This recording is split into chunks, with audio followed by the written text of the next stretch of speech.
L'eau, c'est vital. Gaspillage. Précieuse. Stop au gaspillage de l'eau. Consommation. Il ne faut pas gaspiller l'eau, elle est précieuse. L'eau, c'est l'espoir. Bonjour et bienvenue sur Radio Laser. Nous sommes ici au collège de Guichen pour débattre du gaspillage de l'eau avec les élèves du collège. Donc nous sommes à la technique, il y a Naël et Yuva. Je suis Chloé. Yuri Bélier en 3e. Nathan en 6e D. Louane en 5e D. Et Léa en 4C. Et Louen en 5e A. Lana en 5e B. Donc pour la réalisation de ce débat, nous avons préparé quelques questions. Je vais commencer, je vais piocher une question et interroger un des participants. Donc, comment faire pour économiser l'eau Je pense que pour économiser l'eau, déjà, c'est important de couper l'eau quand on n'a pas besoin qu'elle coule. Par exemple, lorsqu'on se brosse les dents, lorsqu'on se savonne sous la douche, ou encore quand on se savonne les mains, quand on se lave les mains.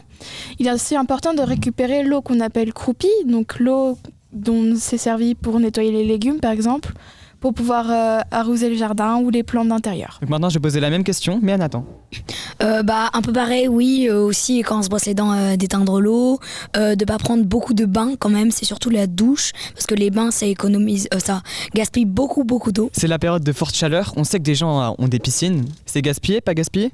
En fait, cela va dépendre de la gestion de la piscine parce qu'il ne faut pas confondre piscine enterrée et piscine hors sol.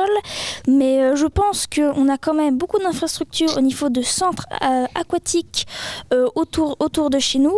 Donc il n'est pas forcément nécessaire d'avoir une piscine chez soi, surtout quand on sait que la consommation d'eau est énorme pour des piscines et que certaines personnes n'ont même pas accès à l'eau, ni ne serait-ce qu'à de l'eau potable et que nous en consommons énormément. 75 litres par jour pour vivre correctement en Europe. Pour la consommation, c'est 175 litres par jour par habitant et au Canada, c'est 500 litres par jour.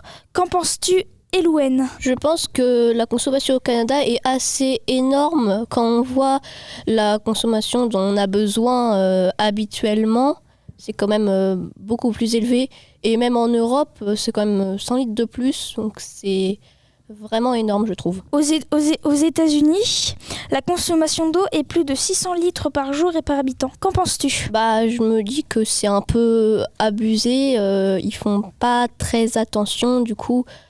À l'eau, je me dis que quand on voit ces chiffres, on a l'impression que aux États-Unis, ils savent pas que l'eau est rare. Je pense pareil qu'Elouen, la consommation est forte au Canada et aux États-Unis, donc plus en Amérique, alors que dans les autres pays, il y en a qui n'ont pas accès à l'eau ou accès à l'eau, mais elle est moins importante. Surtout qu'en plus, par exemple, il faut énormément d'eau pour la production d'un seul jean, ne serait-ce que pour alimenter la production du coton et pour la fabrication d'un jean. Qu'en penses-tu, Eléa ? Oui, c'est vrai que la fabrication des vêtements et des matières premières pour les vêtements est assez problématique.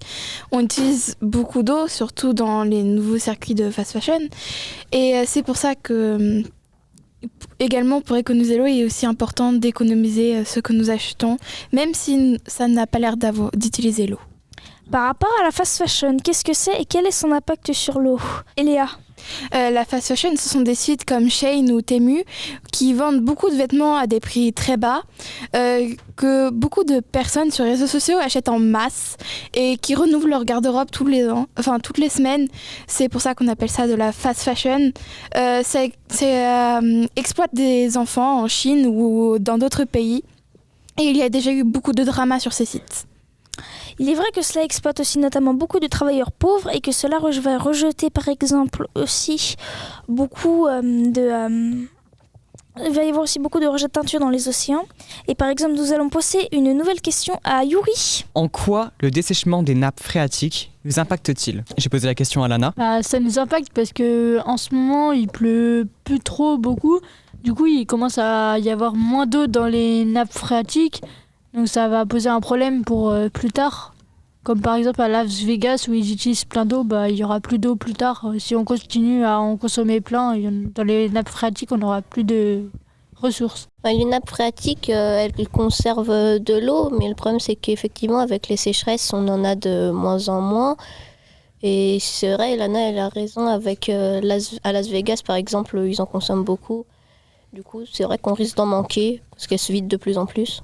D'après vous, est-ce que c'est mieux de consommer de l'eau du robinet ou de l'eau de bouteille ? L'eau en bouteille, je veux dire. Pour moi, c'est mieux l'eau du robinet, à la rigueur la filtrer, parce que l'eau en bouteille, déjà, faut se déplacer au magasin pour aller l'acheter, ça revient plus cher, et on utilise du plastique. Et vu aux différents dramas qui s'est tourné autour des eaux en bouteille minéralisées qui ont été filtrées à cause de présence de nuisances, je pense que c'est plus sécurisé de boire de l'eau du robinet. À la rigueur, nous pouvons la filtrer à l'aide de carafes ou de filtres à charbon. Alors forcément, moi je pense que le manque d'eau peut forcément grandement nous impacter parce qu'il nous sert pour littéralement tout ce qu'on fait au quotidien. L'eau, c'est la base de ce qui nous constitue, ce qu'on a besoin. Quelles sont les recommandations à suivre quand on est en période de canicule ? Il faut arroser ses plantes, mais pas pendant la journée, mais aux heures où il fait le moins chaud. Je pense qu'en période de canicule, il faut déjà pas nettoyer sa voiture ou remplir de piscines hors sol, donc gonflables. C'est un grand gaspillage d'eau. Également, il faut éviter de prendre des bains, surtout si c'est tous les jours. Ça gaspille vraiment beaucoup d'eau. Et même si je dis ouais, je le fais une fois, ça gaspille vraiment. Aussi, il faut essayer de récupérer le plus d'eau possible. Donc l'eau des pâtes, au lieu de le jeter, le réutiliser. Merci de nous avoir écoutés. C'était les élèves du collège de Guichin. L'eau, c'est l'espoir. L'eau, c'est vital.